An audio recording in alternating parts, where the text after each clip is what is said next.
اس سے بہتر بہت اہم حدیث،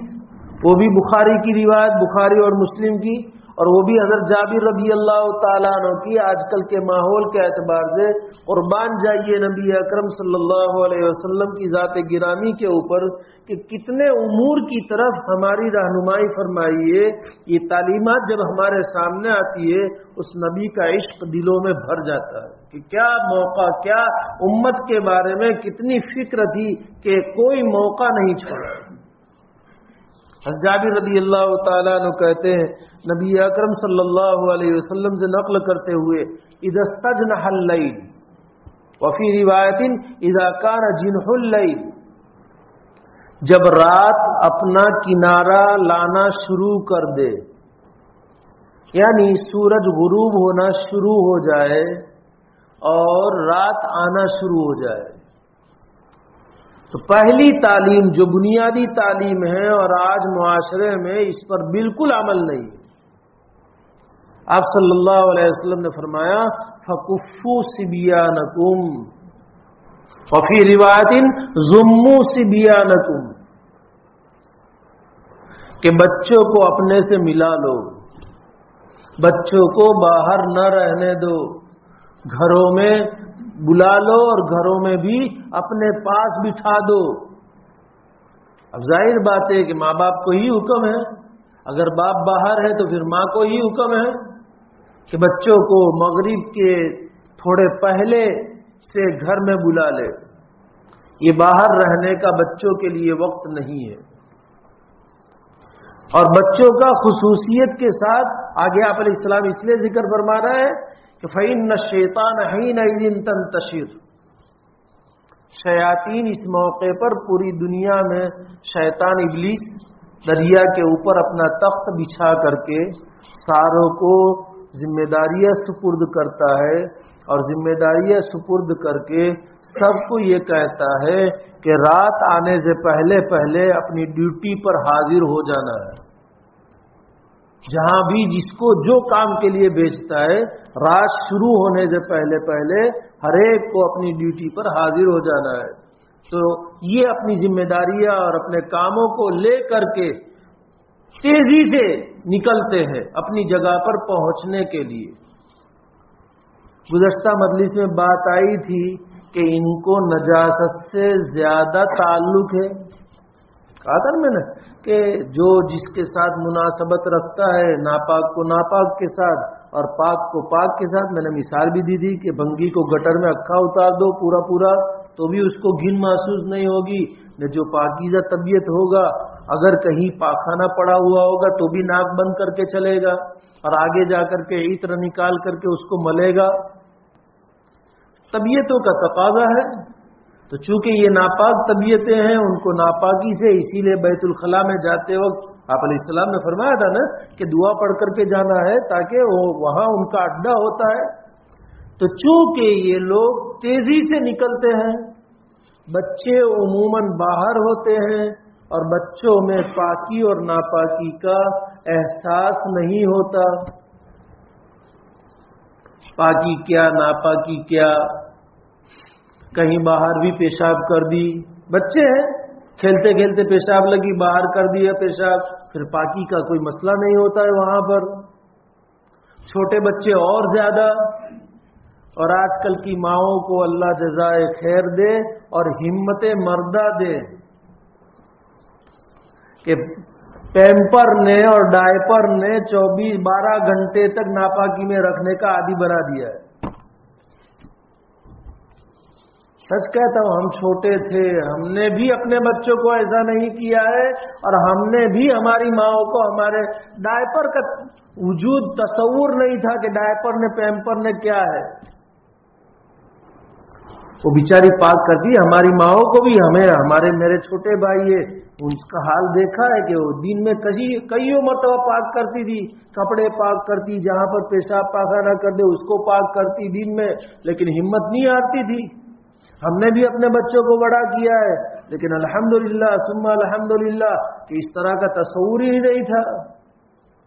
لیکن ناپاکی میں رہنے دینا آج کل کی عورتوں کو، اس لیے کہا کہ ہمت مردہ دے کہ کون کون بار بار کرے، کتنے کپڑے نے کیا نے، یہ 12 گھنٹے کی نیات،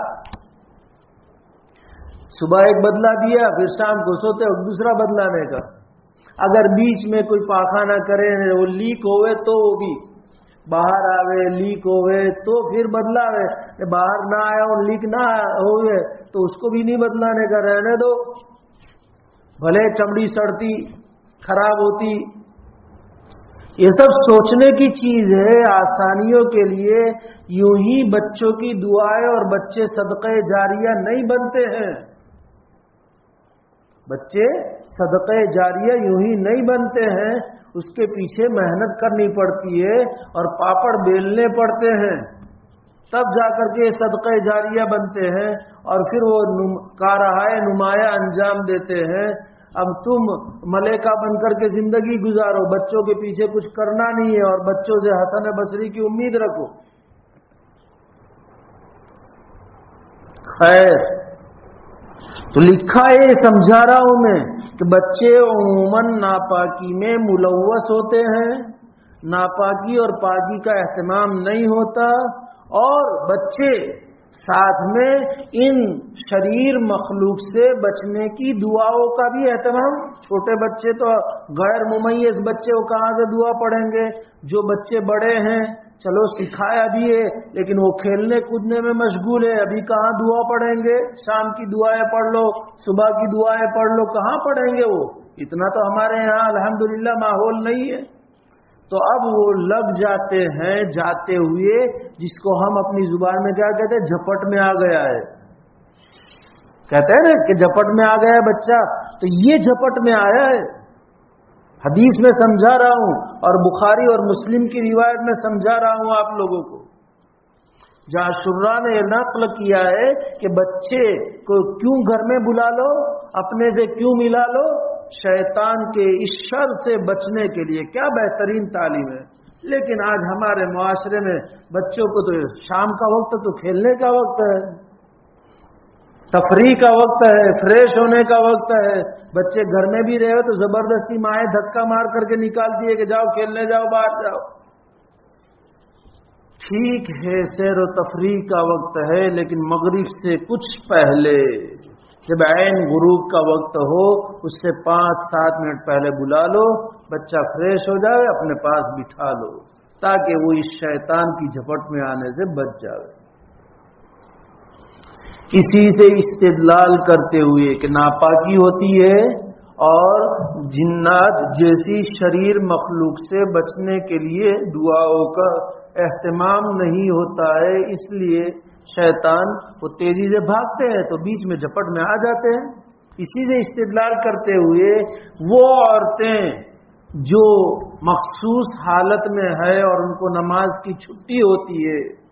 ان کو بھی شام کو گھروں میں رہنا چاہیے، شام کو غروب کے وقت باہر نہیں نکلنا چاہیے، کیونکہ ان کے ساتھ ناپاکی لگی ہوئی ہے۔ اور سچ کہوں، جنات اور شیاطین کو ہے اس کا خون جتنا پسند ہے نا، اتنا کوئی اور ناپاکی پسند نہیں ہے۔ میں بالکل طے شدہ بات کرتا ہوں، ناپاکی لگی ہوئی ہے، باہر نکلی ہوئی ہے، یا تو شاپنگ کے لیے یا کہ سیر و تفریح کے لیے، کیونکہ دیکھتا ہوں نا میں باہر، کبھی ایسے تو میں بہت کم نکلتا ہوں لیکن دیکھتا ہوں تو کہیں کھڑے کھڑے پکوڑیاں کھا رہی ہے نا، کہیں کھڑے کھڑے کیا مشٹان کھا رہی ہے نا، کیا کر رہی ہے نا، عجیب تماشا ہے، کوئی کچھ کہنے والا نہیں ہے، گارڈنوں میں، پکنک میں، مالوں میں، شاپنگ سینٹروں میں، اور جب اس میں مشغول ہے تو بھلے ان کو دعائیں یاد ہو، لیکن ایسے موقع پر کون یاد رکھ کر کے دعائیں پڑھے گا، تو وہ بھی جھپٹ میں آ جائے گی۔ اور ساتھ میں بچوں میں اور عورتوں میں ایک بات یہ بھی ہے کہ عورتیں بھی مردوں کے مقابلے میں کمزور ہیں، جیسے بچے کمزور ہیں اور کمزوروں پر یہ مخلوق اپنا دھوس زیادہ جماتی ہے۔ تو بچوں پر اثر پڑتا ہے، تو ویسے عورتیں بھی جسمانی اعتبار سے کمزور ہوتی ہے، وہ بھی شیطان کی لپٹ میں آ جاتی ہے۔ اس لیے ان عورتوں کو بھی سمجھانا چاہیے ہمیں، بھئی آپ کو شاپنگ کرنا ہے دوسرے وقت میں بغیر ضرورت شدیدہ کے، اس وقت اور ایسی حالت میں، اچھی حالت ہے، پاکی صافی ہے، تو نکلے کوئی حرج نہیں، شرعی حدود میں رہتے ہوئے بولنا پڑے گا نا، نکلے کوئی حرج نہیں، اور شرعی حدود میں رہتے ہوئے نہیں بول، مفتی صاحب نے کہا کہ نکلے کوئی حرج نہیں ہے، تو اچھا موقع مل جائے گا، شرعی حدود میں رہتے ہوئے نکلے کوئی حرج نہیں ہے، لیکن ہم سمجھائے اپنی عورتوں کو، گھر کی مستورات کو، کہ اگر یہ پیریڈ میں ہے تو باہر نہ نکلے، ورنہ شیطان کا اثر بہت جلد آ سکتا ہے۔ خیر، پھر آگے آپ علیہ السلام نے فرمایا کہ رات اچھی طرح گزر جائے، یعنی سیاہی چھا جائے، اب باہر نکل، کیونکہ شیطان پہنچ چکے ہیں اپنی ذمہ داریوں پر، اپنے پوائنٹ کے اوپر، اب اگر باہر نکلتے ہیں تو شیطان کی جھپٹ میں آنے کا کوئی سوال پیدا نہیں ہوتا، اب وہ باہر آ جا سکتے ہیں بچے، تو پھر عورتیں بھی رات اچھی طرح سیاہی آ جائے، سرخی ختم ہو جائے آسمان پر، پھر اس کے بعد نکلے تو کوئی حرج نہیں ہے۔